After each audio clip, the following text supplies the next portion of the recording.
Welcome back, everyone, to the European VC podcast. Today, I have Evan and Carmen with me. Evan Finkel is coming from Integra GA, one of the very large LPs that is very active in European ventures. So obviously, incredibly happy to have him with us. But we also have Carmen Alfonso Rico from Cocoa, the famous Cocoa that we all know, and which our good friend Anthony on this podcast has, of course, been part of the team. In today's conversation, we're diving into so many incredibly exciting topics. We're going to be talking about managing the personal and business relationship between GPs and LPs. We're going to be talking also about the psychology and the gamesmanship between LPs and GPs. And then we go into a deep conversation on management fees and carry. And the whole conversation runs so long that we actually, in the end of this episode, decide to do another one because we could not finish the final topic of big do's and don'ts for both GPs and LPs. So I really hope you'll enjoy this conversation as much as I did. It is an incredibly honest, transparent, and thoughtful conversation, which is exactly what I want to be creating for you guys. I really hope you'll enjoy the episode. Here's a few words from our beloved sponsor. Introducing the Cult Tech Summit, a 2-day celebration of culture and technology. Carefully selected startups, unique workshops, lectures, theater shows, investment opportunities, and more. At Cult Tech Association, we enrich culture with technology because we think culture is essential for human growth. That's why we want to make it accessible to everyone.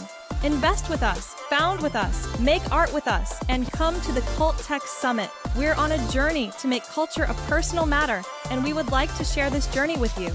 See you at the summit. This was their finest hour. Tear down this wall. It's more than just an alliance. This is a union of values. Let's start acting.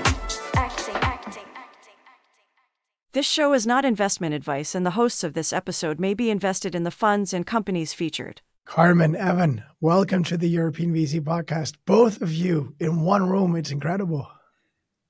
Thank you so much for having us. I just apologize to both of you for showing up with what you aptly called, Carmen, a truck driver voice. I hope everyone in the audience will enjoy the sound of my raspy voice. You should know that it's all in the spirit of self-development that my voice is broken. We had our retreat that we did with Mike Reiner from Acrobat Ventures and Fred Destin, of course, from Stride. We had five VCs, I think, they're in together with us, and then 10-ish founders, maybe a bit more. And we did dynamic meditation, so that's why my voice is completely gone now. Anyone that wants to do self-work, I think you can expect much more from our side on this type of work. It's incredibly important. So, it's interesting, right? Because I guess Fred's into streaming and calling it meditation. But then if you ask Gabby, he likes to go to the desert and do Burning Man and just be one with nature. So it's interesting, the concept. So different types of raving, Yeah. It's all raving in different ways at different stages of our lives. It is actually incredibly paradoxical that I come back from a silent retreat where we took a vow of silence. We would not talk except if it was in sharing sessions or it was in these dynamic meditation sessions. So it's paradoxical to come back without a voice. Okay, we are not going to talk only about self-development. I'm sure I'm going to try and squeeze it in here somehow because it has been incredibly transformative. But instead, we're going to start out talking on a topic that the three of us care a lot about, and that is how you manage the personal relationship and the business relationship with LPs and GPs between each other. And I think I'll kick it to you first, Evan, because you said some rather interesting things, some rather controversial things last time, or at least heart punching. So I'll pass it to you with that, and then you can tell us more. Yeah. So, I think when I was lucky enough to be on the pod a couple months ago, right, one of the things we talked about was this LPGP relationship, right? And it's sort of like a multi-layered relationship, right? So you have the individuals, right? And you have a personal relationship with the human being actually deploying the capital and running the fund. And then there's a business relationship, right? And I think as, LP as a fiduciary for client capital and LP capital, I cannot and should not let the relationship that I have with the individual sort of influence the business decision, right? Ultimately, we have a legal entity and that's investing in another legal entity, right? And that's one sort of relationship. And then you have the personal relationship, right? And it's great if you can have both. It's okay and fine if you only have one, right? And I think the challenge though is really figuring out, who are you responsible to, right? And how does that impact the relationship and impact the decision making? And again, I think as LPs, right, you have to be really careful whether it's us managing sort of private money, whether you are, an institutional investor for, one of the European institutions managing public money, or frankly, right, even if you're just managing your family's money, right? I think you have a responsibility to whoever it is to, to make the best decisions possible. Most people agreed with that, right? I don't think that sounds controversial. But as it turns out, when you actually wind up on the wrong end of that trade, sort of, right, and when you're friends with somebody and you turn down their fund for whatever reason, they don't always react in a way that sort of is concordant with that, right? And so I think it's challenging because there are personal relationships, right? I know Carmen's going to talk a lot about this, right? But there are personal relationships that exist, and it is hard and it's difficult to manage, right? Because if you're a solo GP, if you're a first-time founder of a fund, you're putting your blood, sweat, and tears into it, right? And so it does feel like a personal rejection. It's not that, right? From the LP side, right? From the LP side, I think it's just as a fiduciary, right? I just can't get there for whatever reason. And honestly, it might not even be something wrong with your fund, right? It could just be we have a lot of exposure in this sector and we just can't get more, right? You're amazing. Love you. Would love to do fund 2, but can't do fund 1 because we have a ton of exposure. I actually think that's the part that most underestimate, how much it's about timing and fit with it when it comes to an LP ticket. What's very interesting about that, though, is that as a GP, that should be pretty obvious to you because that is the same when we invest in founders. And so I think like quite an easy way to make sense of all of this through just, I wouldn't invest in a founder just because they're my friend. And maybe sometimes like I really believe in them and in what they're doing, but we're overexposed to whatever sector, or I only have one check left. Like it's very, I think, helpful to draw parallelisms and how we behave with founders to understand how LPs behave with us. I was actually, you don't know this, Andreas, but I happened to be in Philadelphia when the podcast got published, and Evan was so worried about like this point of the GP and whether he had explained it right. And to me, it was actually very clear. Also, like business is business and friendship is friendship, right? And it is true that in our world, sometimes business turns into friendship and friendship brings business. But the fact that one can mean the other doesn't mean that they should be confused. Like I think like business relationships, LPGP relationships are based on mutual value added and respect, and friendship is based on affection, right? And so if you want to sort of protect both, you need to separate them. And I guess I'll use myself as an example because it's gonna be helpful, but I consider myself a friend of Evan, like lucky. We met through another GP, Sol, who's also my friend, but because Evan is my friend, I don't expect him to come into Cocoa. And by the way, likewise, I don't think he expects Cocoa to take his money because he's my friend. Like, I think Evan will decide to be an LP in Cocoa if he sees a fit with the thesis and a potential upside. And I will take his money if I think he can add value as an LP. And it might be that that's not the case on either end. And that doesn't mean we cannot be friends, right? I actually think it's a sign of respect. Like, I would hate for somebody to give me money because they're my friend. Like, I want them to believe in Cocoa, if this makes any sense. And if they don't, that's okay. And we can have a personal relationship based on affection. And so I understand why it's hard to like untangle those things, because to Evan's point, our funds are our life. And so a lot of emotions get involved. But I think that if you want to keep your friends in this world where everything is so entangled, just separate it. It's a funny thing with venture, because we are all like, it's minority stakes that we all take. So for that reason, it's typically very collaborative. Even when you're strategic, you're collaborative, and for that reason, it's also the people that gravitate to venture are people that also like that more. It's also incredibly networked, meaning you will likely get more deals if you're more liked, which is, same dynamic as with an LP, just maybe a bit less at stake in terms of inviting someone else into a round, as an example.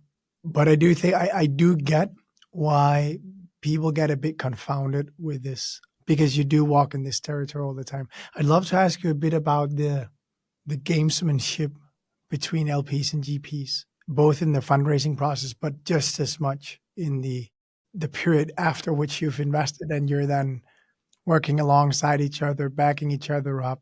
And then how much do you as a GP think about building up that relationship and friendship, and so that you can leverage that for your next ticket?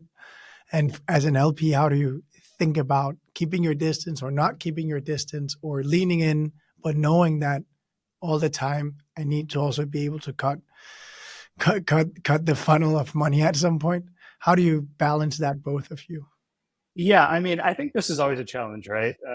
Because everybody's sort of playing a little bit of a game here, right? And again, I don't think it's a bad thing necessarily, right? Because again, there's the personal relationship and there's the business relationship, and it's okay to have a little bit of gamesmanship in the business relationship, right? I mean, obviously there are lines, right? I mean, outright lying, right, I think is a line, and fraud is a line, right? But, a little bit of gamesmanship happens in business, right? It's not just in venture, it happens everywhere, right? Any kind of negotiation, I mean, anything where there's money on the table, right? And so, I think there's a lot to unpack here. I guess just to start, right, and then we'll sort of go deeper. I think the first part is that if you really believe in these as long-term relationships, that should create not necessarily a moral, again, because I think this is sort of like amoral when you're talking about like two entities, but it should create like a practical limitation on how much sort of gamesmanship you're willing to employ. Because if you're going to stick together for 10 or 12 or 15 years just for one fund, right, and then you're really hoping they re-up, right, once or twice, and that might take you basically through your entire career, right? If you just think about sort of like the length of these VC funds, right, that should create just a very practical barrier for how much gamesmanship you're willing to employ. Because if you have a bitter LP, right, or an LP that is not going to re-up in the future, right, because you lied to them in fund one, right, or you pushed the boundary a little too far, and then they wrote a bigger check.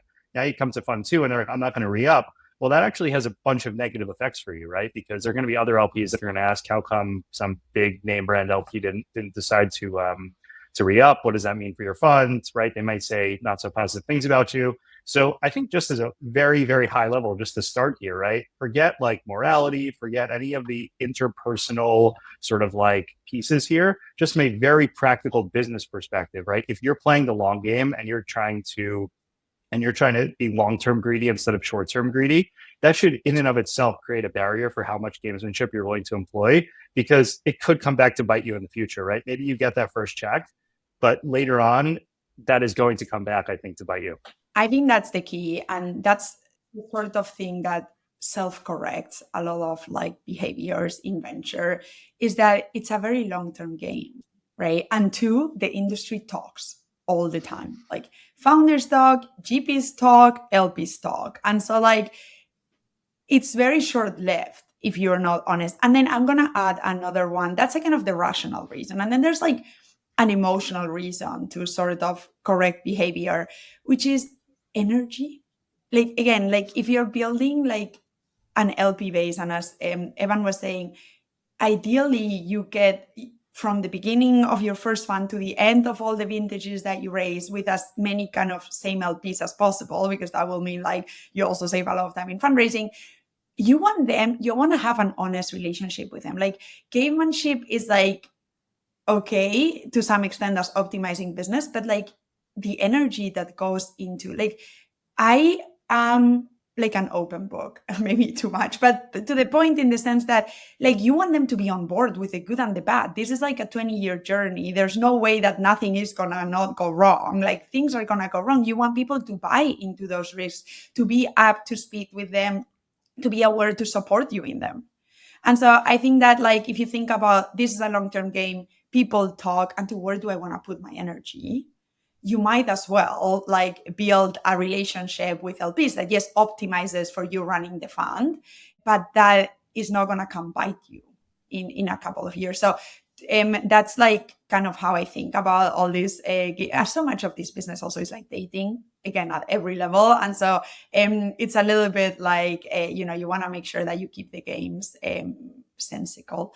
Now on this gamesmanship, which I love the word you use, there are a couple of questions, I guess, that LPGPs always think about, and that I would love to ask Evan now that he's here and put him on the spot. But like, one that is very recurrent is like, in this game of like, going after each other, like, how do you incentivize LPs to come to the first closing? Because it's a bit of a chicken and egg problem for GPs. Like, I totally understand why an LP will want to wait from a risk-adjusted return. But on the other hand, like, GPs need LPs to come into the first closing for a first closing to happen. Like, how do you think about that part of the game? Yeah, so I think there are a couple things that come to mind, right? So one is, and this one's sort of tough, right? But part of this is just GPs sort of limiting their maneuverability, right? I think a big part of the problem, right, when we sort of think about like a first close versus a final close, right, is if you sign the docs for a first close, there's a lot that can change between a first close and a final close, and you basically have no recourse if you're an LP, right? Once you're in, you're sort of in. And so concretely, right, if you sort of think about like what can happen, right? So you could have a partner leave, but that doesn't trigger like a key person clause, right? And so partnership could sort of change materially between a first close and a final close. And I actually know of cases where this happened. And I think particularly over the last couple of years, right, where you had certain VC firms where, partners were sort of voluntold that their time was up. You could have that sort of material change in the partnership, or, the cap or the target of a fund can change, right, between the first close and the final close. And so you sign the documents for a first close, right? You thought, oh, this is a $25 million fund doing X. And now by the time you get to final close, right, it's really a $50 million fund doing Y. And again, there are examples of this happening, right? And so I think if you're an LP, you're giving up the ability to sort of judge what you're actually investing in by participating in a first close, like instead of a final close. And so if GPs sort of limited their ability to sort of change the terms, right, or had stricter covenants around that, I think as an LP, you have sort of less reason to be concerned about that. On a concrete level, do you ask for that when you do first close, or do you just not do first close? Yeah, so as a general policy, we don't do first closes. I think this is one of the things where some of the larger sort of European institutions could be improving the ecosystem. I think, Andreas, we talked last time about Wi-Fi passwords, right, and having guest Wi-Fi networks. Maybe instead of that, right, some institutions could be pushing for sort of limitations on changes, right, or if somebody's part of the GP, right, like trigger a key person clause if any member of the GP leaves or things like that. I mean, those are things that some of these heftier institutions could actually sort of change in the ecosystem. Very interesting. Let me challenge. So, for example, Cocoa is built on AngelList, and AngelList won't allow you to make changes once somebody has subscribed. So actually, it's a bit, the problem is the opposite, is you almost need the large investors to be on board before anybody signs, because if not, like, your room to maneuver is very little. But I cannot help and wonder, again, thinking about if that were to happen with me in a founder, if I back a founder doing like a Y and raising 2 million and then they raise 20 and they set, like, is that the key? Then you have a bigger problem with the GP. Like, it doesn't keep the money of like an actual, like, that is just the wrong sort of GP to back, or not. Yeah. So look, it might be, right, but at that point, you just can't rectify your mistake, right? Even if you're like, wow, like, whoops, there's just not that much you could do until fund 2. And again, I think that, yeah, in fund 2, right, you could not re-up, and you could, maybe the GP made a mistake there, right, in sort of their decision making, but as an LP, you're just trapped, right? And I think that's a huge problem. And so if you're an LP and it's going to be 18 months between, first close and final close, why, right? What's the incentive? For the sake of taking that, thought train, Carmen, of saying, well, as a startup, you want them to pivot if something changes. You're betting on the founder. And well, why would you not want that with the GP, right? I think it's because you should more liken LP investing as investing in, super late stage private equity, because you want to see the book laid out. You want to know that everything works. This is proven. You want, more than anything, you're not looking for great new insights. You're looking for a repeatable playbook by the GP. That's right. No, completely. I actually agree. So I actually, sorry, because my point was clear, was this, it is the wrong, it's almost like if that happens, you have bigger problems in the sense Yes. that the problem wasn't the terms itself. It's like the bet was in the wrong GP. If somebody is gonna do something like that, I think it is different than with founders. But shit happens, right? As an example, we had so many that raced through the tech reset that in the beginning they said, as an example, we're going to do 50 million. And then they realized, oh, wait a second, we're actually only going to do 25 now. And the first 3 tickets they did were based on 50. We're going to do 50. So then you're like, they did their very best. They had to change because market dynamics changed. But they made some decisions in the beginning that locked at least some capital in a strategy that you wouldn't have pursued if you were smaller. Yeah, I think it's also really tempting, right? Like if you're a solo GP, you're raising fund 1 and you have a $20 million target, and then somebody comes in and they're like, well, I know you're at 18 already, but we want to write you a $10 million check. I get the temptation to take it, right? Especially in this environment. So, even if you look at this in the most charitable way possible, right? The issue is just the strategy one, right? You may say like, this is the right person for this strategy, and they may not see it, right? But if their fund size doubles and their strategy changes, they're not the right person anymore, right? Or they're not the right person for the strategy, or the strategy is no longer interesting and abstracted away from the person. But something fundamentally changed, right? And I think that's the challenge if you're an LP and you're not compensated. Like the catch up is what, 6%, 8%, right? On the called capital, like that just doesn't do it for you, right? If you get an 18-month almost free look on a portfolio in an asset class where you're hoping for 20 or 25 or 30% IRRs, does a 6% penalty, like on, the 10% of the capital that was called, really incentivize you to participate in a first close instead of a final close? Not really, right? Is there anything, Evan? And I know, you're in a firm that has the principle, we're not going to do first close. But on a personal level, let's assume that, you didn't have an IC that had decided this is the book we play, but it's purely just you. Are there anything that would make you say, okay, first close makes sense, we're going to do it? Yeah. So just for the historical record, right? Other than extreme competition to get in? Yeah. I mean, look, I think for the record, right, the reason we decided not to do first closes was a response to bad behavior, right? Like we don't have there's no reason to not do first closes except for like all the examples of really bad behavior and things that happen. To me, if I sort of thought about the one thing that could change it, potentially, and nobody's going to do this, obviously, but if you sort of said, well, if I'm aiming for 25% IRRs, right, or 30% IRRs, I'm going to make my penalty for catch-ups 25 or 30%. And then just from like an economic perspective, like people should be closer to indifferent, right? You still maybe say, like, I want that look at the portfolio. I'd rather wait till the end, fine.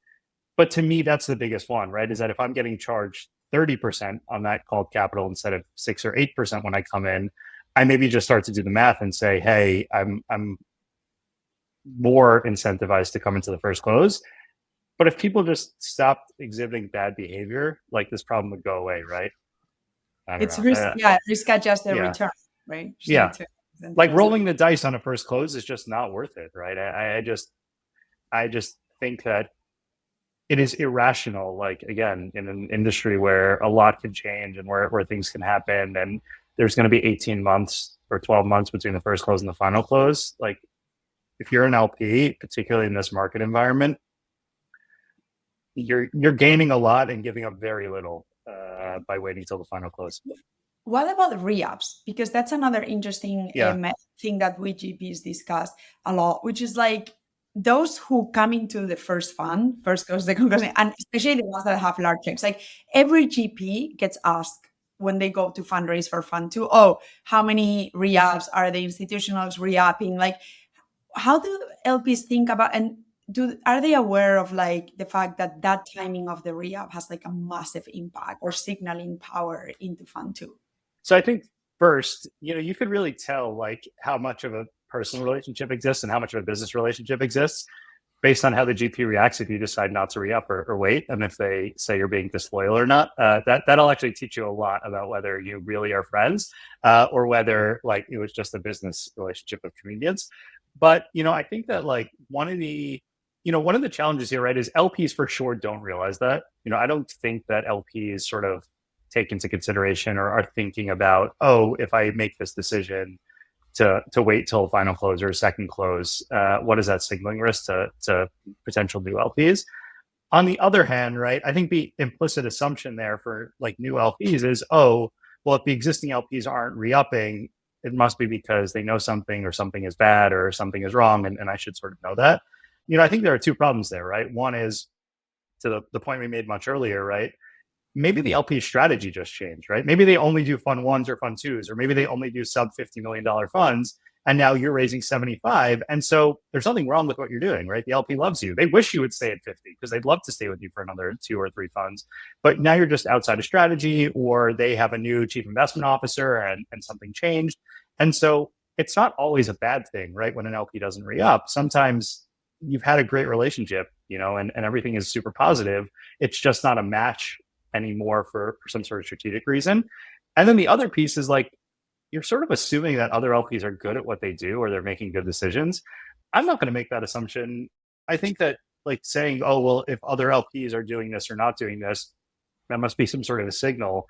I mean, that only works if you really know the specific LPs and you really believe that what they're doing is good and that they're good investors, and that, if they're making this decision, there must be a really specific reason. But just to say, oh, 80% of your LPs didn't re-up, well, I don't know. What does that mean? Like, I don't know anything about the 20% that didn't re-up, right? I couldn't agree more. This is so, Andreas, like, I'm forever grateful to you for giving Evan and I this opportunity to like have an honest LPGP conversation. And because a lot of people might unsubscribe after this, but we hope that doesn't. but I want to give this some context because with Cocoa 1, there was a different market. We were lucky and like that sort of set up on the right track. But I'm surrounded by lots of people fundraising and who have fundraising in the past, and lots of GPs. And so I did ask them, like, for this poll a lot, what are the things that you struggle the most with LPs? Because it might be that like LPs don't know, and like also we GPs don't know what we do that is mega annoying. And everybody has mentioned this one, like large 250 million funds and like 10 million funds talk about this re-up problem. And I think it's very important for LPs who come into, let's say, Fund 1 to understand that sort of signaling, which is something that we as VCs, GPs have very embedded into the founder, like the pro rata is the lead gonna do their pro rata, not pro rata are they preempting. And it's true that I agree with you. It doesn't make much sense. At Cocoa, we have one institutional LP who came into Fund 1 that has completely changed strategy and now writes 15 million checks, right? Versus 1.5. And they were super upfront with us before we even started fundraising, both like Anthony and I, and that's okay. Like, and to your point, but when you then, many times I feel like they put us on the spot because there's one institution out of like the X that invested that are not investing. And it's like a very hard thing to navigate for GPs, trying to, again, bring this catch 22 and bring people into the first closing when the existings don't take a position. I think that that's the worst, because you might not re-up and there is a reason, and that's okay. It's just the not calling the shots that just has a huge impact into the raising of Fund 2 or Fund 3. And I just don't know if LPs are really aware of like that dance. I want to add sort of 2 very brief points here, right? So I think one also is that there are a not insignificant number of LPs that sort of rely on distributions from a fund to sort of re-up into the next fund. I'm not saying whether that's a good or bad strategy, but obviously over the last couple of years, that's become very challenging, right? So if your expectation was, well, I'm going to have early DPI and then I could roll that into your next fund, and now that DPI is not happening, as an LP, it becomes challenging if that's sort of your strategy for re-upping. The other one is that, if you're a GP and you go to your LPs and you swear sort of like up, down, and center that, we're going to be on a 4-year investment period, right? Or we're going to be on a 3-year investment period. And then you come back to market 2 years later, that LP might not have budgeted for you to come back, right? They may say, well, I know that you're, based on 3 or 4 years, you're going to come back to market in, 2027. Well, if you actually come back to market in 2025, right, they may not have sort of a budgeted allocation for you at that point. And that does create challenges. What are your recommendations, Evan, to GPs to make sure they align better with LPs during the investment period, to make sure that, okay, there's the biggest opportunity or biggest chance at least? So I think it really comes down to communication, right? I mean, I think, your quarterly LP communications are obviously a very good time to sort of talk about the good things that are happening in the portfolio, but they're also a time to sort of level set, right? And I don't mean that every quarter you need to sort of like level set, but, semi-annually, right? Or at least at your AGM, right? Lay out very clearly, like, here were our assumptions at the beginning, right? Here's how we're tracking. And here's what that means, right? It's not just, oh, we thought we'd be, 80% deployed at this point and we're only 60, right? Or we thought we'd be, 25% and we're really 50, right? But take that next step and say, and what that means is, right, we thought we'd be done with all of our checks by the end of, 2025. It turns out we're actually going to have 2 more quarters, right, of checks, or we're actually going to be coming to market like 3 quarters earlier than we thought, because the more you communicate this and the earlier you communicate it, the better your LPs can plan, right? I mean, I think that's true. If you're a GP, right, and a portfolio company says, by the way, we thought we were going to come to market, for our Series A in 18 months, it's actually going to be 12 months now. That's really helpful as a GP, right? To figure out, do I have pro rata? Should I save it? Do I have to put together an SPV? So, again, if you're a GP and you would appreciate if a portfolio company did something for you, do it for your LPs, right? I mean, I think it really is, it's a little bit pithy, right? But it's not meaningfully more complicated than that. Yeah, I actually, to this point, I'm far from, being an example of anything, but one slide that I did from the very beginning of Cocoa that worked wonders was to Evan's point, like saying what we said we would be doing with like the key KPIs of the fund, where we actually stand, right? And why, and what are like the key takeaways, and that like every LP from like absolutely loves. So if that's helpful, that's like a very good way to condense that clear communication and expectations management. Carmen, I think Cocoa, when you announced, was a huge story. Everyone spoke about Cocoa. A lot of people knew Carmen. A lot of people knew Anthony already. And then now we all also know that Cocoa 2 is going to be just Carmen. And Evan, you've committed to Carmen's funds. So yeah, he's not yet. Disclaimer for Evan. No, it's okay. I'll just say, at this point. No, but we can say he's not, and it's okay. Snapshot in time. We're in the middle of due diligence. I mean, that's really exactly, and that's okay. He's still my friend. We should keep this in, and then we should make the note to the audience that this was an assumption of friendship being a business relationship. Exactly, and I'm very happy that we're running those in parallel. Yeah, no, we're doing due diligence, right? I mean, I think like any other fund, we're doing due diligence, and and obviously. To every GP, I'll say like it's a great due diligence. Like, so that's fine. But I can appreciate that. Thank you. So my question is, so you're now in deep due diligence with Evan, and I'd love to ask you to just reflect a bit, both of you, on how do you deal with this situation, both as a GP, and how do you tell the narrative? What are the absolute do's and don'ts? What do LPs ask you? And then to Evan, what do you look for? What do you look to understand? 100%.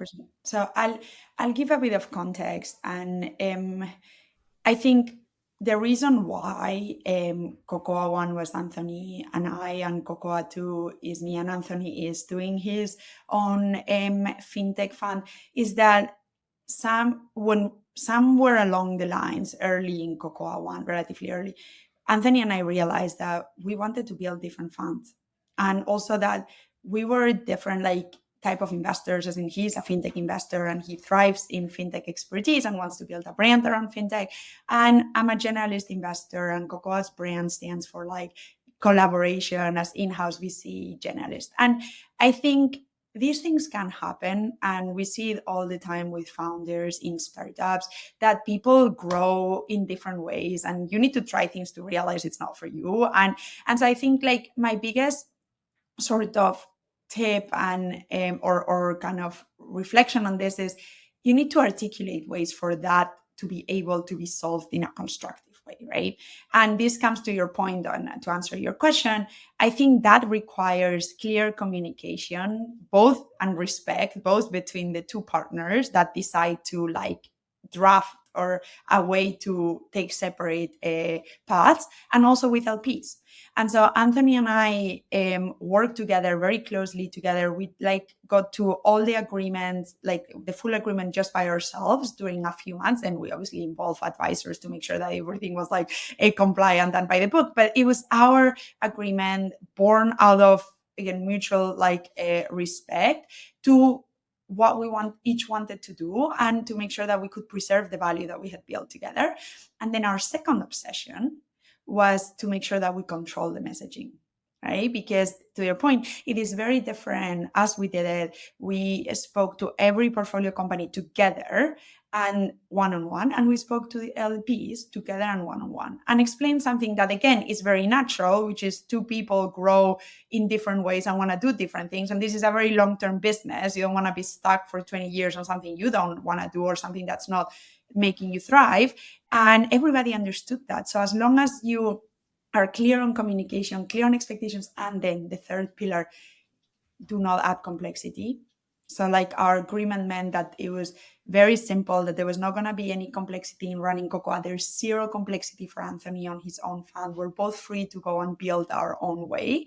And everybody was very, very supportive, but you just need to be honest and transparent and manage expectations. And so that's on the existing. Now, on the new ones, to be honest, it hasn't been, I don't think, a big thing for either Anthony and I. If anything, a little bit of a win, in the sense that we managed to preserve the value created and set the conditions to build more value. So I've been very honest to everybody that it wasn't an easy process. And having Cocoa at existential risk, for me personally, was one of the hardest things I've gone through.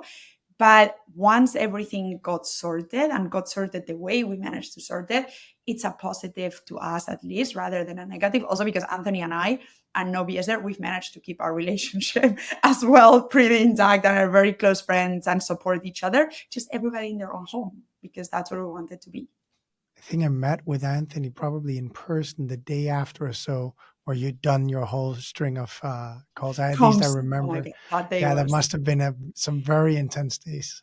Yeah, you don't want to see our agenda that day, but it was literally every portfolio company. Also because, to the point on controlling the message, we didn't want it to be leaked, right? And we wanted to tell our story our own way. So we had it completely scheduled, portfolio first. We were minimizing that portfolio first, then the 3 institutional LPs, then all LPs, and then a LinkedIn post. Yeah. And it was we both will remember that day for sure. Yeah.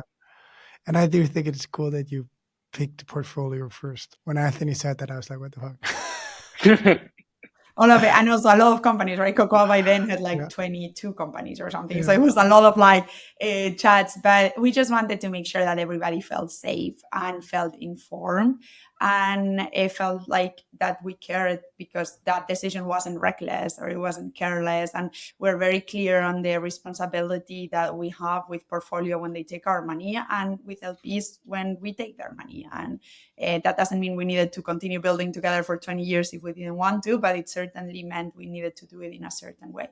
Did you do a call with every single LP? Or did you offer a call to every single LP? So what we did was, we had the institutionals was one-on-one call. And then, because we have many small, long tail, tech entrepreneurs and everything, we organized a call with all of them together. And then we follow up with LinkedIn, and we offer each LP then, after it was all communicated, if they wanted one-on-one, and many took it. And we had those calls for the next few days remaining. But it would have been impossible to do every LP on the same day. And so we grouped the smaller ones, we grouped them, and then offer them one-on-one once the news were out. Yeah, very cool. Okay, Evan, now to you. Your comments. What do you do as an LP when you're potential incoming LP looking at a breakup from Fund 1 to Fund 2? Yeah, I mean, I think the context sort of matters, right? Why and how and what, it matters. I think something we've learned over time is we always felt like there was value to having sort of multiple GPs, in a fund, iron sharpens iron, having multiple sets of eyes prosecuting a deal. Over time, I think that view has changed a little, and we're certainly more open to solo GPs. And I think a big part of that is because when you're underwriting GPs, right, of course, there's the formal sort of underwriting, right? But then there's trying to understand the psychology, right? And it's not just, it's the psychology of the individuals, and then it's this interaction term, right? So there's another LP that I'm quite friendly with, and we actually want to teach a course. We're helping Stanford or NYU or Columbia will let us teach like an MBA course, like on underwriting, like GP psychology, because I think it's like a huge piece, right? It's not just the individuals, but it's really the interaction term. And so a lot of times where this actually comes up is a very different case, which is like, oh, it's a fund one, two people are going to work together. They did like 2 angel investments together, but they never really worked together. And you're like, well, I like you as individuals. I don't know that this actually works like as a partnership. And that's obviously the much more common case, right? Where 2 people are starting a firm, it's a fund one, and you're like, how is this going to work? And sometimes it does. And other times the people realize that it's not going to work. No harm, no foul, right? I mean, I think the responsible thing to do if you realize something is not working is to make a change, right? And sometimes it's hard. The default sort of like just raise a fund two and pretend that everything is fine is in some ways a lot easier, right? I mean, it's much harder to have to like publicly sort of say we made a mistake and we need to go in separate directions. And I think what we did and would do in the future, right, is just to get an understanding of how did this happen? Why did it happen? Right? Are these 2 normal people who just, it didn't make sense for them to continue working together? Or is there something like much, much deeper, right? Or there's some sort of underlying problem? Assuming that, there's nothing of the latter, then we're happy to allocate to one or both of the managers, right? I mean, in some ways it's advantageous as an LP because you're getting sort of like a pure distillation of strategy, right? Like Anthony could do what he really believes in the way that he thinks is absolutely best without any constraints. And Carmen can do exactly what she thinks is the best without any constraints, right? And so in some ways as an LP, you might be better off, right? Because neither person has to make any trade-offs or sort of like, or have any constraints imposed upon them. They know exactly what the strategy is that they want to execute. They could do that. And so as an LP, again, barring some sort of like headline-worthy story, I don't think it's really an issue at all. And what's so interesting? And again, there's never a like one way of doing things, and different LPs also have different models and different theses. But one thing that we were very surprised about, because we didn't see that one coming, was that some existing but also very sophisticated non-existing kind of US investors that do a lot of small funds made a point to both Anthony and I, not related to me or him, that they were more bullish, or that they had evolved their thesis on solo GPs because of the risk of founder relationship versus the return, right? And I think that when you have a 400 million fund, there's a big question on whether can one person deploy this.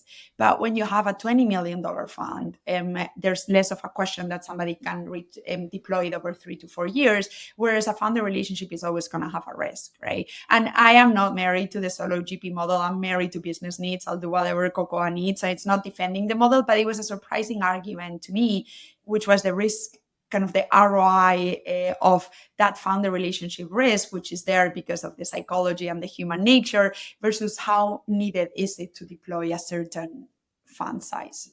So that was really interesting to me. Yeah, I think that's for sure true, right? If you had a $250 million fund, right, and then you decided to go your separate ways and you wanted to each raise sort of 250 separately, I think there are certain questions that get asked that just don't get asked, right, at 20 or 25.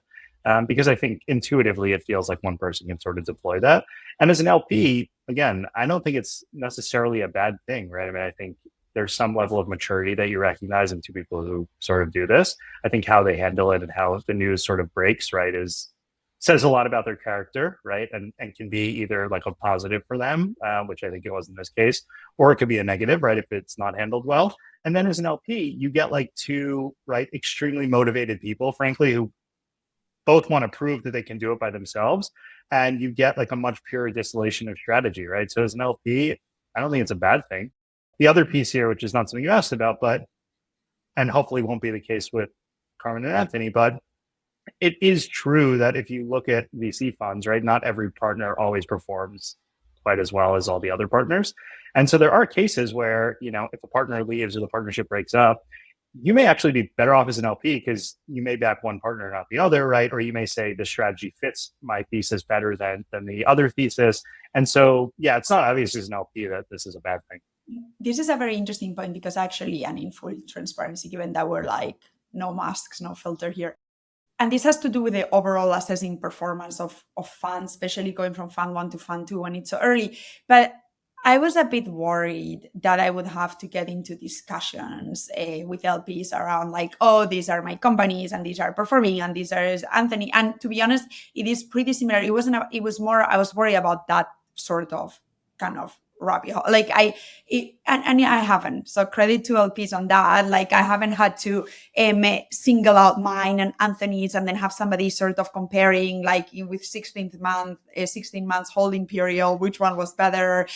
So in that, it's been quite constructive. I think people have wanted to understand the investment thesis behind and everything, but it hasn't been kind of a fight or a battle in between like Anthony's companies and mine, and that has led to, I think, more constructive discussions than otherwise would have. So yeah. Also, I give you guys a lot of credit. I mean, I think that this could be its own episode, right? But succession planning in VC is really, really complicated.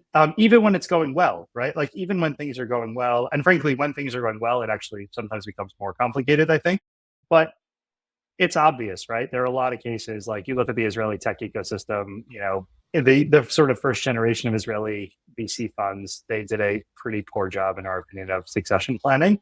And what happened was that actually spurred like a whole second and third generation, right, of like associates or principals, right, or junior partners who realized they were never going to get to sort of the peak, right? And so they went out and started their own funds, and that actually turned out to be amazing. I think you're seeing that in Europe in a lot of ways, where there are certain people who have started funds because they just realize, if I'm going to do this, it's going to have to be on my own because there's just not enough room in the partnership.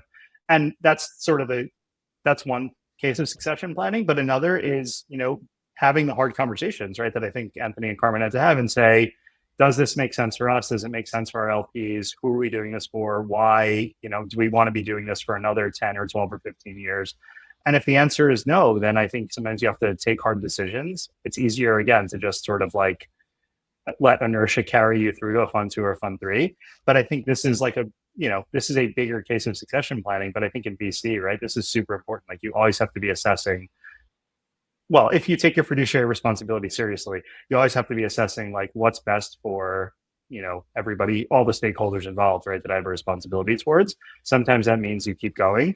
And sometimes it means you have to say, let's take stock and figure out, how or what a path looks like to go forward. And so I think to Anthony and Carmen's credit, right, it would have been much easier probably to just sort of like default to doing the same thing, right? They could have worked in 2 separate offices, done 2 separate things, right? And just like nobody would have known, right? But I think they took a hard decision. And as an LP, I think you have to give them credit for that. And as an LP, again, I don't think it's a bad thing. I think it's a net positive. So yeah, I mean, I respect that they did that a lot because it would have been easier to not do that. One thing I thought about when you were speaking, Evan, I really think that in venture, it's easier to dilute talent, the GP talent, than it is to scale the GP talent.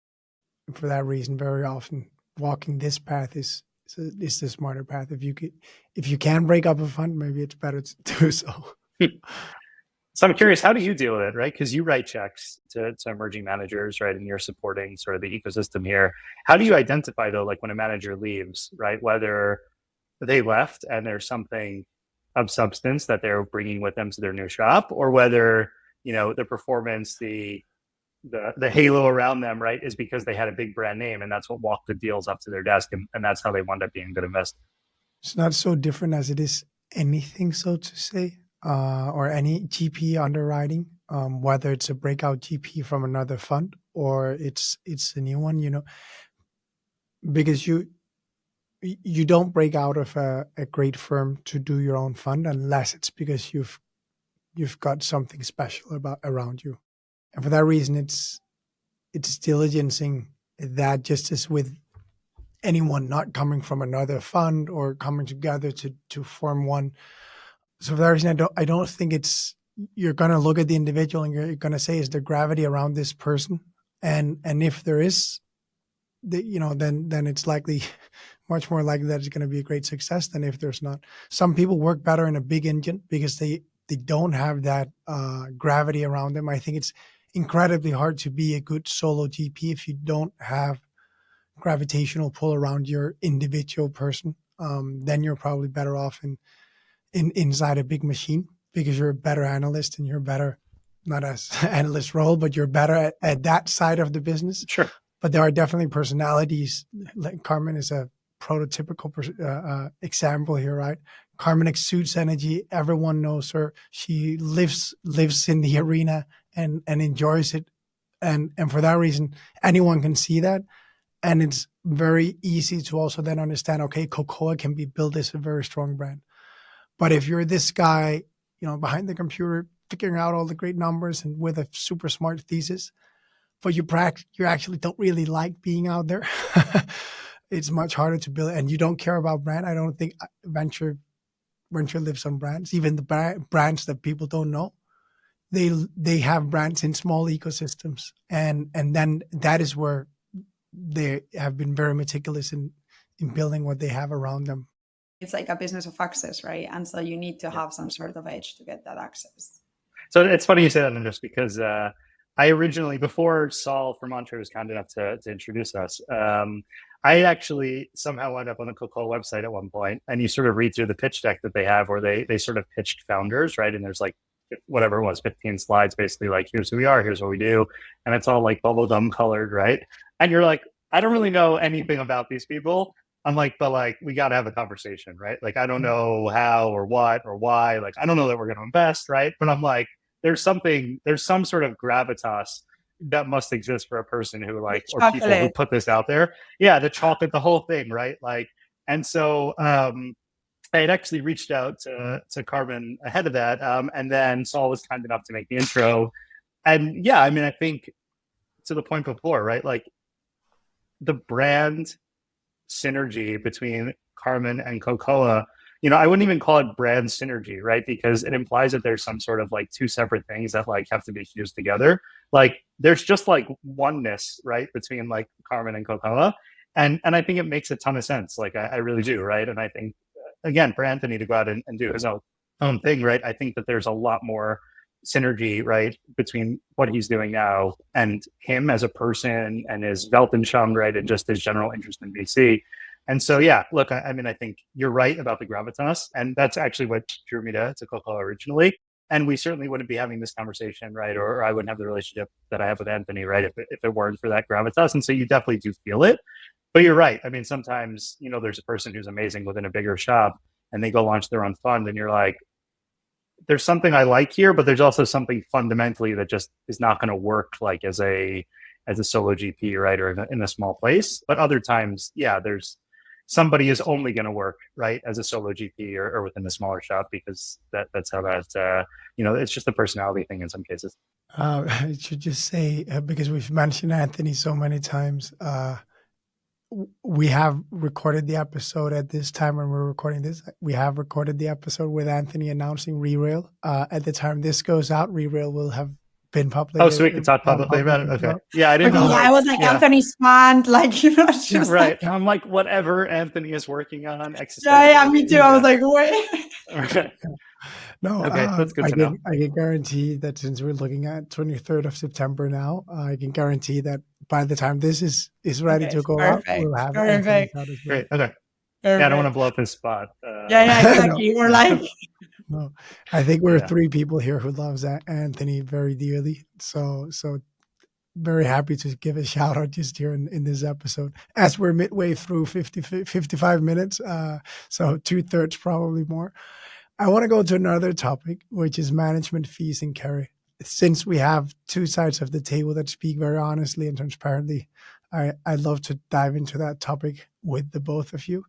Maybe Evan, since you're on the LP side, everyone can imagine how exciting it is to hear from you. What do you think about the whole conundrum around, must it be 2%? Could it not just be 2.5 because I'm actually trying to build a platform?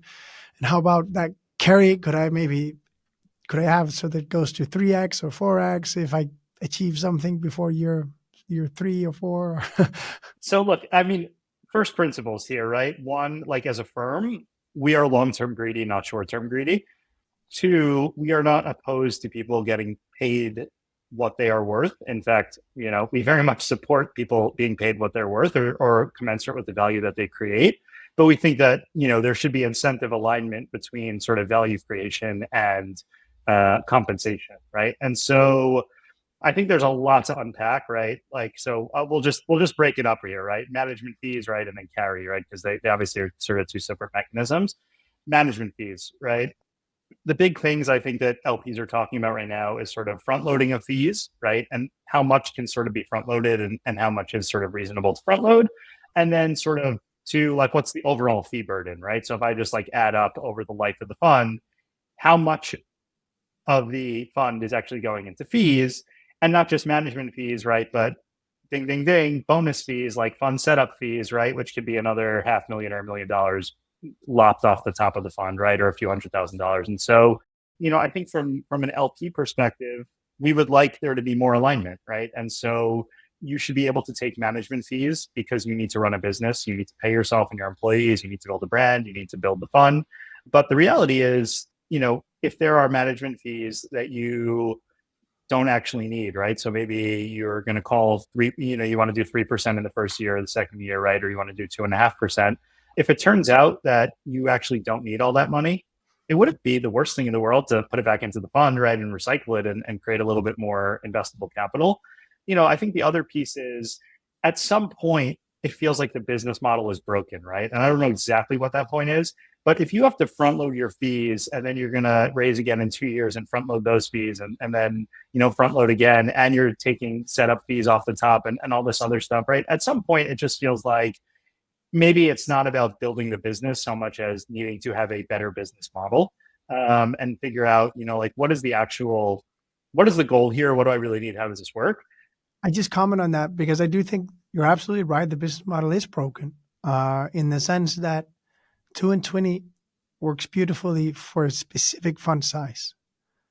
But when you are coming down to 20 million euro fund sizes, 15, gets hard. That's where I think it makes a ton of sense to say, okay, the only reason you really stay in the nomenclature of 2.5% and so on is because you gotta stick with what's somewhat vanilla.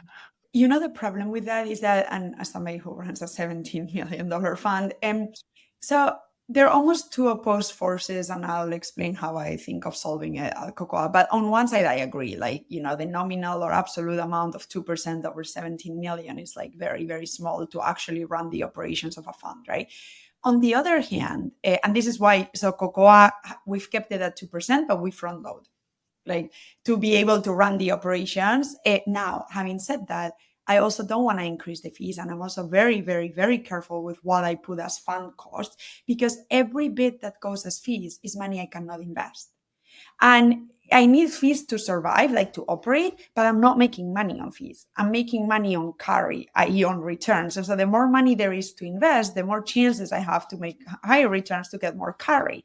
And so if I were to do the 2.5, it actually does impact my chances to make more money in the long term and to give more returns to LPs. So it's a little bit of a tricky thing in which I am front loading for sure, but keeping that 20% over a 10-year period constant so that I maximize the amount of money I have to invest. I think that's the challenge, right? Is that there is a point again where the 2% stops making sense and you say, okay, obviously, right, their incentive structures change, right? And people are just getting nice and wealthy off management fees. And they're not really incented to generate carry, which means they're not incented to generate performance for their LPs. And so, yeah, I think that there's a balance, right? We're taking this thing, and this, when we get to carry, this will be much more sort of relevant. But, the 2 and 20 model is really like a hedge fund model, right? And so the way that hedge funds work, right, with a 2 and 20 model is, sure, they're taking the 2% management fee, although now, right, hedge funds are passing through fees, and some of the bigger pod shops are really, right, 3, 4, 5, 6%, right? And so there's no inherent reason why you have 2%, right? It's sort of like a historical quirk. And the same thing with carry, right? So hedge funds charge 20% carry, but they charge it at the end of every year, right? Not at the end of a fund cycle, because they're just open-ended. And they also have a high watermark, right? So if you're a hedge fund and you actually have poor performance in 1 year, you can't charge your 20% carry, right, until you get above sort of your high watermark. And so the fact that we just like took this thing and plopped it into venture, and we used it when venture funds were 25 or 50 or $100 million, right? Or when you were like a mega fund, if you raised like 250. And now we just assume it's appropriate when, the range of fund sizes is increased. I mean, I get why people do it. Again, there's a lot of inertia here, and it works really, really well for most GPs. So they're not really particularly incented to change it. But I don't know that there's any reason if you were starting VC from scratch, this is the model you'd land on. Yeah, I was just searching a bit online here because I remember seeing such a beautiful stair, so to say, where you can see what happens as you scale AUM versus if you stay with a low AUM but just keep banging out high performance funds. You gotta be an incredibly good fund manager. Yeah, I get why people raise more money, right? It's 100%. There's this piece from Rex in the US.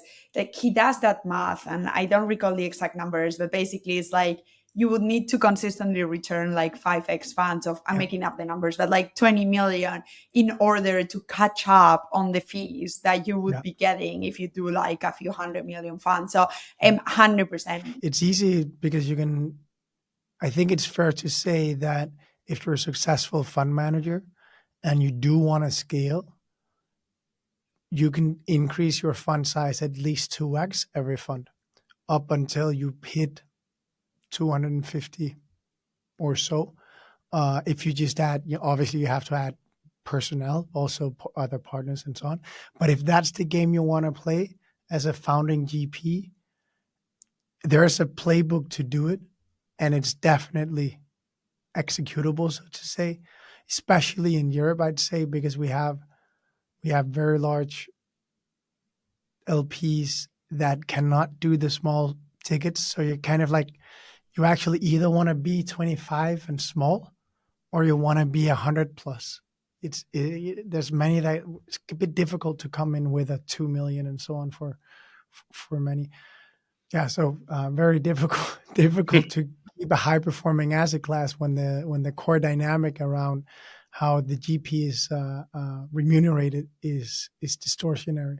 We've discussed this with Evan a lot of times. I mean, to me, as you said, it's all about alignment of incentives. And I have a slight obsession around win-win situations that might prove very stupid a few years from now, but that it is very core to how I operate. But it's all, again, about being honest with what you're optimizing for, right? And as long as, because also, I guess there are LPs that also have different incentives, and it depends on where the money comes from. Is it your own money? Are you managing third-party money? It depends on the timeline that you have to make money. Like and some LPs want to put money to work, and then certain sizes of fund are needed to allow people to put money to work, and they will be willing to trade off on returns. And then there are other LPs whose check is 1 to 2 million because it's their own family office money and they're optimizing for return. So I guess it's like all about being very clear on what are your incentives, what are mine, are they aligned, are they not aligned? And as long as you are like doing that, there are many roads to heaven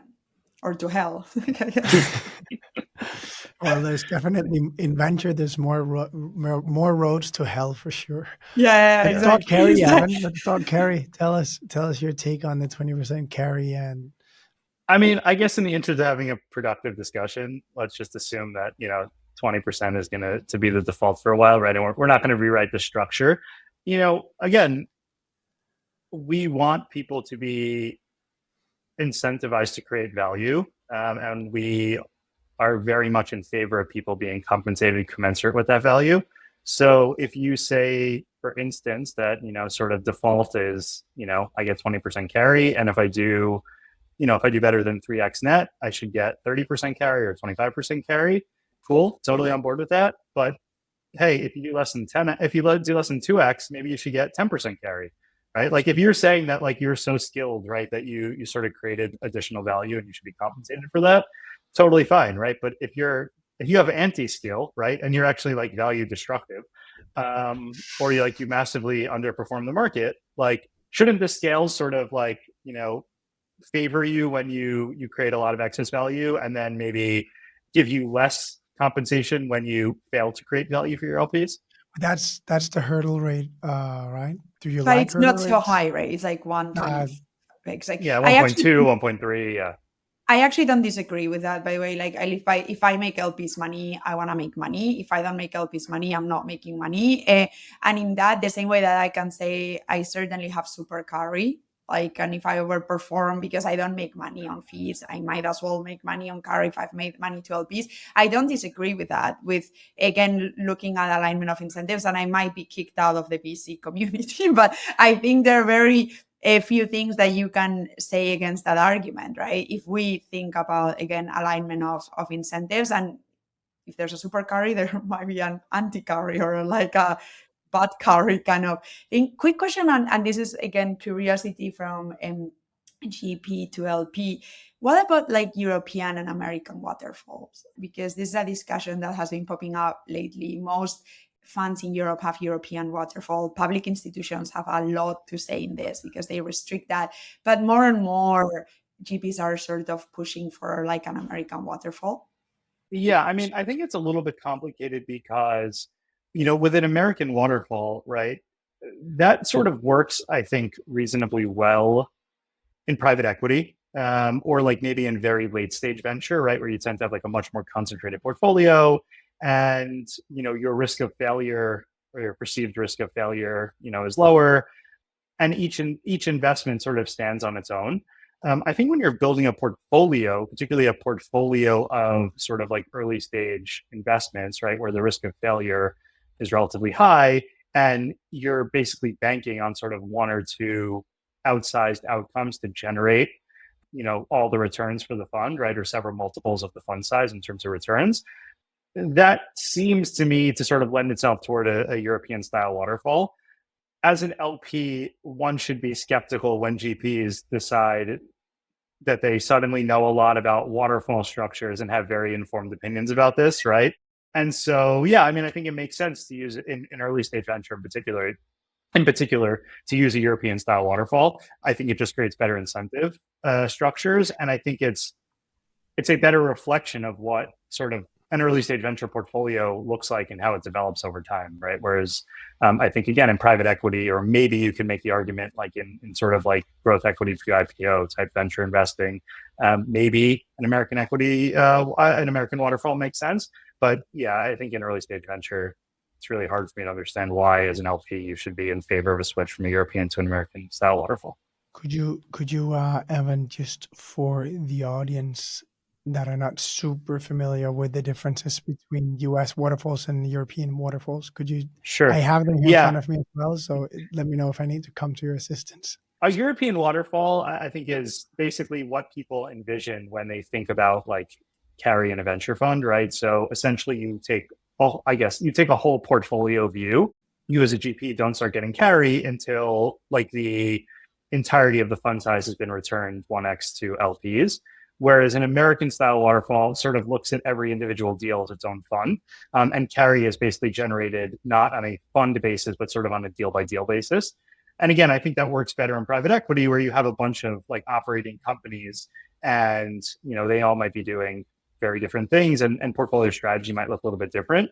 Whereas in a venture fund, where again, one or two companies are likely to generate the entirety of the returns in the fund, looking at things from a portfolio view, which is a European style waterfall, I think makes a lot more sense.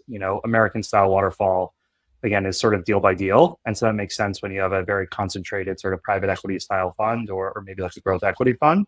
But early stage venture, to me, as an LP, you should really be taking the whole fund view. And, the GP shouldn't be getting carry until they return the size of the fund, not just the size of an individual investment. Can you tell me how many US funds do you know typically that run with the US waterfall? Is that practically all of them, also in the very small? No, so I think I don't have like a sort of historical speech to give on why they're called American and European style waterfalls, but I don't think it's true that like American funds, early stage venture funds, typically have like an American style waterfall. I think it's generally the case that early stage VC funds, regardless of where they're located, use a European style waterfall. I mean, there are some exceptions, right? But in general, I think the way the industry has evolved has been European style waterfalls. And so that's why, as an LP, if a GP suddenly has very strong opinions about why they need to switch to an American style waterfall, I would be concerned, right, about incentive structures. The two GPs might not be the best match if one thinks that all the fintech investments should generate returns only for him, and the generalist thought that all the non-fintech should go only to her. No, So that's part here of it, I'm- right? Like if you're a here- GP, Here I'm right? conjuring Again, up an example that is not true about Cocoa. Definitely not. Yeah, we are very equal in sharing that. But it might have been had you stayed in Cocoa too, but decided to split, you would have probably gone that route because you would have said, well, we actually pursuing two different strategies. Yeah, I mean, I think that's part of the problem, right? Is like if you're a GP and there are multiple GPs in the fund, at least nominally, you're all sort of incented to do the right things for the fund. Again, doesn't always work out like that, but if there's a European style waterfall, everybody has sort of skin in the game, right? Is at least nominally incented to make the right decisions for the fund. If you have an American style waterfall, some of those incentives start to break away, right? And you as an LP, I don't think benefit from that, right? So very basic example, right? If there are a couple of GPs in a fund, European style waterfall, if I'm an investment committee and I don't think my partner is doing a good deal, I have a lot of incentive to speak up, right? Because that capital is going, that capital is going to go down the drain. We're going to have to do enough good deals to make up for that, right? Whereas American style waterfall, maybe I don't care, right? Because it's like, oh, it's my deal. My deal did amazing. I can point to that. And so, yeah, I don't think that's a great outcome for LPs. All right, Carmen, Evan, enough about fees. I want to just ask you a bit because we're all work in progress. I keep saying that to everyone. I've just fucking been at a self-development retreat. So screaming into the void. Yes. So tell me, guys, I know the two of you have strong positions here, and that's also probably part of why you're both being so honest and forthcoming about everything, recognizing that we are all work in progress. I'd love to ask you to just take it from here. Tell me a bit about why this topic is so important to you. Okay, I might get myself into a lot of trouble here. This is like a dangerous, but I think like we very rarely have like forums like GPs, LPs in which we can like be honest. And to your earlier question on gamesmanship, we're not playing like games, and that we can really like talk about the things that LPs do that are really hard for GPs and the things that GPs do that are really hard for LPs. Because I sort of always start from the point that we're all good people. We're all really working very hard, as you said, and like trying very hard. And if we kind of raise the awareness about the impact that certain things we do have in each other, we probably like can improve and like, grow better together and like grow the ecosystem together. And so I think that they're like wonderful, brilliant LPs who I admire and respect. I'm going to say some things good LPs do, because that's also great to raise awareness on like the great things.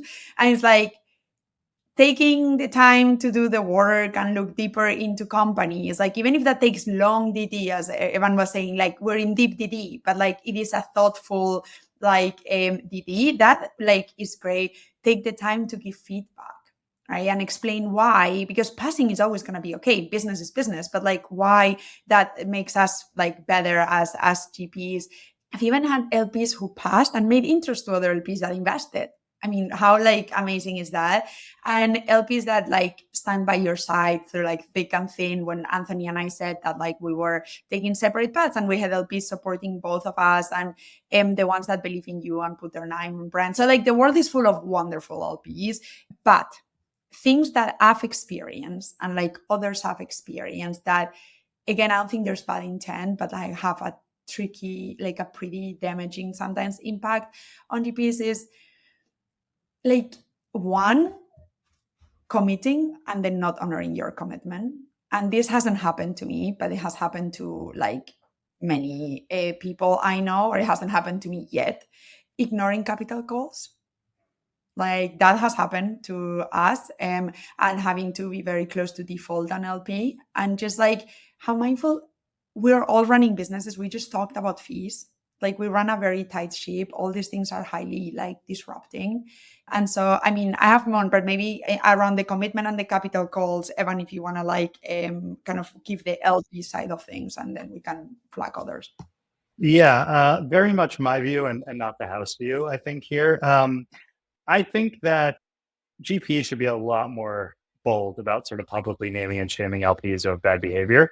And frankly, I think founders should be a lot bolder about naming and shaming GPs of bad behavior, right? Like some of what we've learned over the last couple of years, right, is that there's a need to sort of clean out the ecosystem, like in certain ways, right? And that's, to be clear, right, that's happened like mostly in the sense of a lot of people raised fund ones, right, like in 2020 or 2021, and they couldn't raise a fund two, right, like in the last 12 or 18 months. And so that's one form of cleaning out the ecosystem.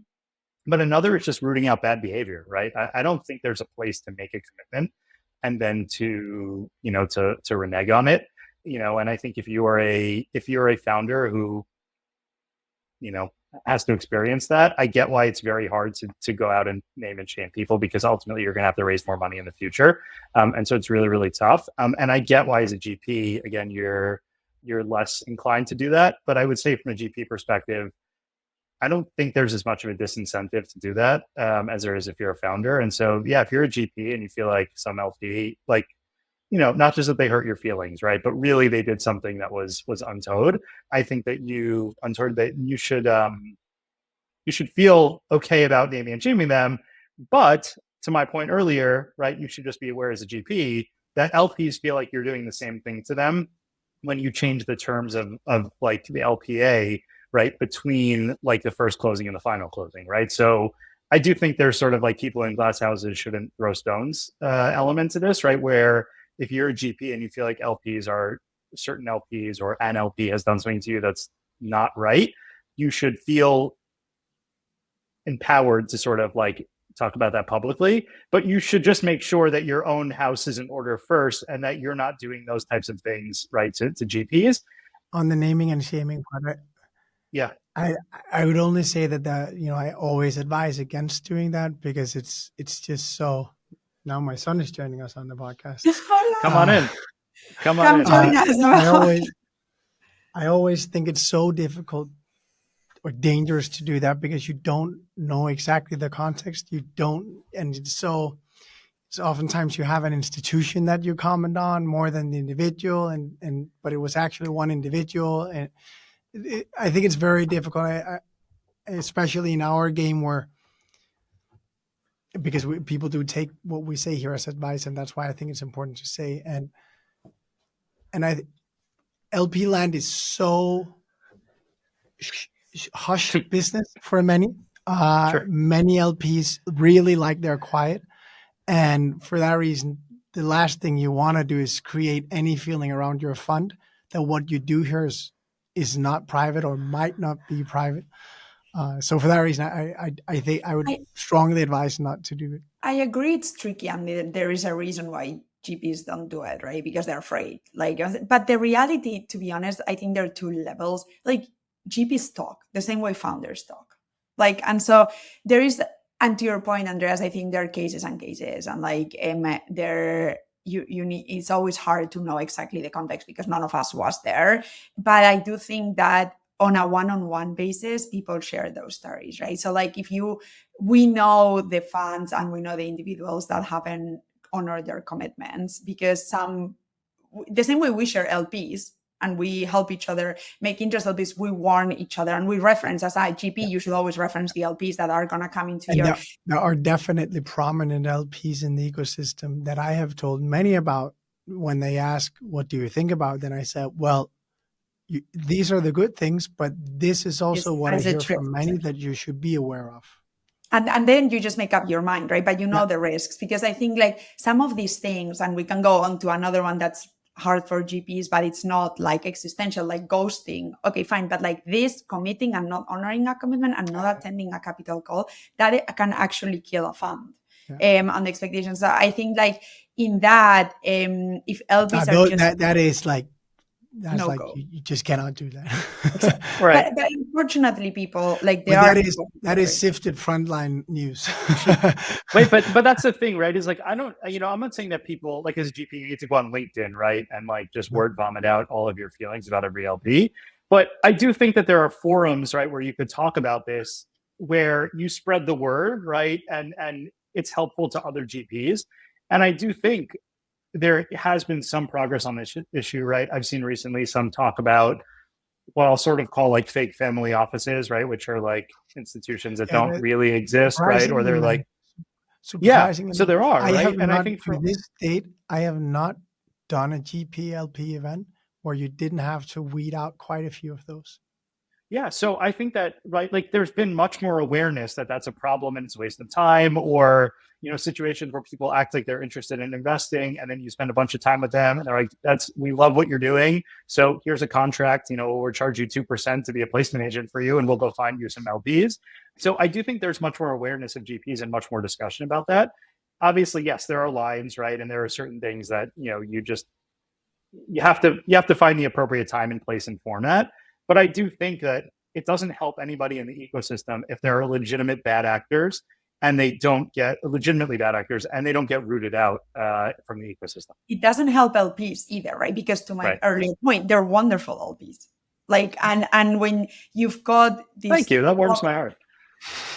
She didn't say but honestly, like they are people, no, like, and fundraising is like a sort of roller coaster of emotions, because you meet these incredible people, you have brilliant conversations, they support you, that feeling of having their trust, and then you meet other kind of type of humans or institutions, but I think the challenge here, because by the way, I guess every founder listening to this is sort of smiling and thinking, oh, like, you know, because they experience that with VCs as well. This is why fundraising, I think, is a great kind of source of empathy for GPs.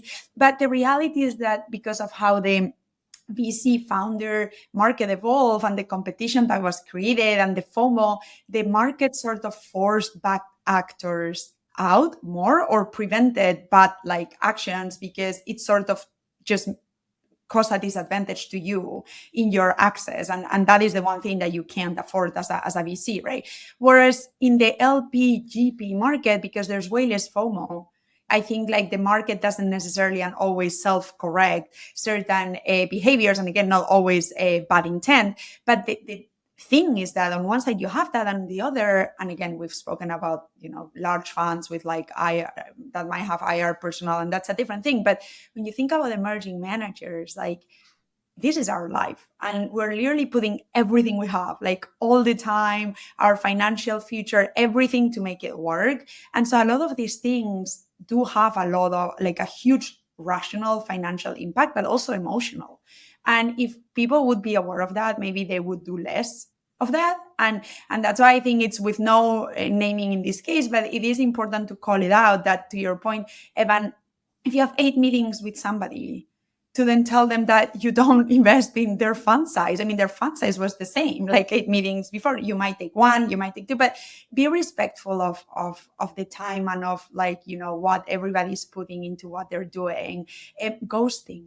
I understand you need time to make up your mind, but it makes no sense to take months to reply. And what even makes less sense is to then actually call, ask for a favor or an intro, and ignore that there's like an outstanding decision to be made.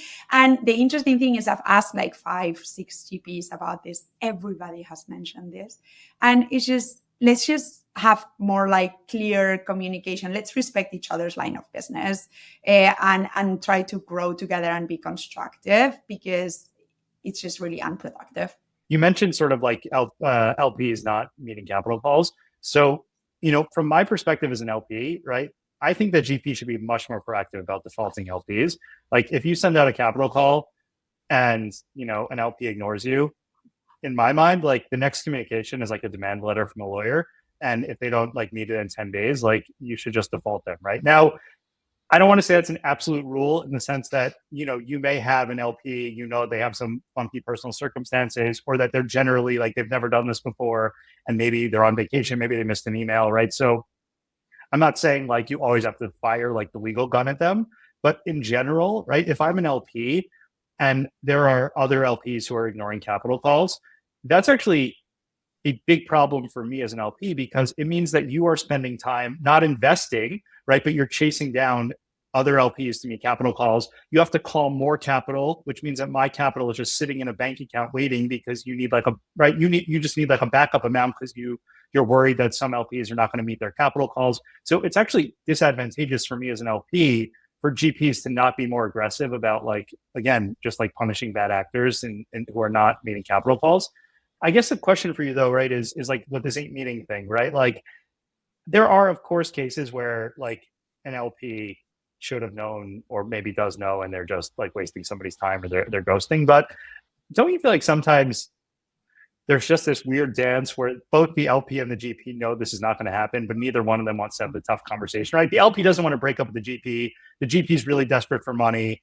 Everybody knows it's not going to work. The GP is like dripping them like every 3 months. And it's like, yeah, sure. Let's get on another call. Literally, to come in on that, Evan, one consideration as an LP about taking a third meeting or whatever, or a catch-up call is, what does this signal? One, what you like the person and you think that you've actually been quite clear that, we're going to wait until we know more, or now is not the time. But, you keep getting those requests for, shall we have a catch-up call? I'm in Denmark. Well, I'd love to, but please don't think that because I'd love to see you for lunch, I'm going to invest. that I'm committing. Right. Nothing has changed since the last time when I told you. Throw it at me in 2 months that, well, but we've had 4 meetings now. Yeah, well, you asked for 3 of them. Right. You came to my house and knocked on my door. Like, yeah, I let you in, right? And I let you in. So this is the great thing of this conversation also, of showing the 2 perspectives, right? Because also GPs might not be aware that they're doing that bit. And to me, it's very like with founders, it's like, we experience that with founders as well. So we understand like how awkward / like discomforting that dynamic can be. So in that sense, it's like also for LPs, read the signs, right? Like if you ask for a meeting and they like, but my point here is, here's the difference. Like you ask for a meeting and they don't reply. That I have little respect for. You ask for a meeting and you say, hey, I'm not in town, and you don't suggest to have a call, read the signs. Yeah, like clearly not interested, right? And so I think it's more about, let's all grow up and be transparent, be honest. There's not a problem. It's like, I'm not going to invest. Perfect. Great. Like, but it's just, and the same with GPs. Just to add on it, Carmen, I think Chris Wade has said it so well, so many times on our podcast as well. Ask the LP the exploratory questions instead of just going into pitch mode and here's my update and let me tell you. Like, if you just asked, given me time in our 30-minute catch-up call to tell you that right now we're not investing in this sector because we've just allocated to, but you never get to, give them that context because you're like right into a big sales meeting. Very true. And also do the work, right? Like as a GP, I mean, like if you're talking to an endowment that their minimum check is 25 million and your fund is 20, well, unlikely that that's gonna work, right? So yes, and on every side of there, to me, things that have worked well as a GP is build the relationships early. Like a GP mentor told me once, you're always fundraising. And as disheartening as that might sound, I think that is correct. To be transparent, to our point earlier, like this is a long-term relationship. You want to be comfortable in your own home. Like it's exhausting to have to hide stuff.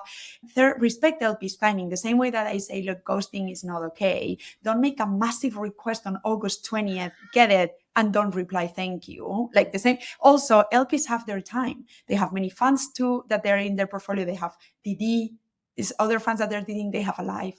So also respect that you're not the only thing that they're like looking at. That I agree with. And then read the signs, to your point. A no is a no, and that's okay. Let's move on, learn from it and move on. So I think those, like being also honest with yourself as a GP on where is the opportunity and where isn't is a very important part. But also on the LP side, be mindful that the people you have in front are really putting everything like that they have and that deserves some sort of respect. And even if that doesn't inspire respect, just be mindful they talk. And so if you're like running or want to build a long-term LP business, like it is, and this is not to like make Evan's ear ring, but it is very different if I intro Evan and I say he's my favorite LP and he's not even at Cocoa yet. Then if like somebody asks me about X and I'm like, oh, like we almost had to default him or her because it was impossible. Like, and again, it's also a business of access, right? There's no competition, there's no FOMO, but you want to get into the best funds, and the best funds are going to be able to choose, and you don't want to not to be chosen because of previous behavior. Yeah, absolutely. Guys, We have been through only about half of the topics that we wanted to cover, and we've gone over, I think, with 20 minutes or so.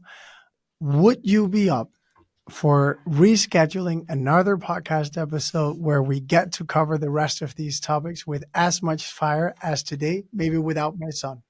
Let's do it. I mean, your son can Absolutely. join if he wants to. That's fine. Of course, and the dog. Hola, and the hola. dog.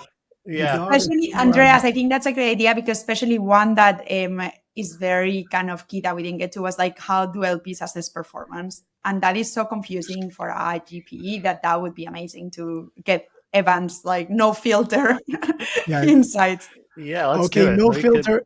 Let me tell you, no filter Evan, no filter Carmen, no filter Andreas. We will be doing another podcast episode right here talking about the proper role of government institutions, how LPs assess fund performance from Fund 1 to Fund 2 and 3 and onwards, maybe even.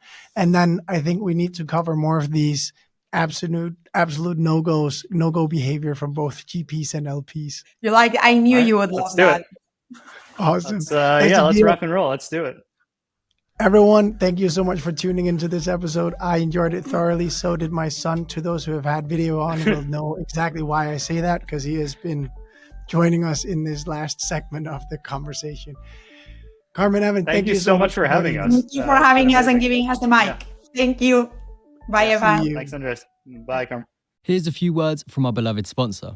Introducing the Cult Tech Summit, a 2-day celebration of culture and technology. Carefully selected startups, unique workshops, lectures, theater shows, investment opportunities, and more. At Cult Tech Association, we enrich culture with technology because we think culture is essential for human growth. That's why we want to make it accessible to everyone.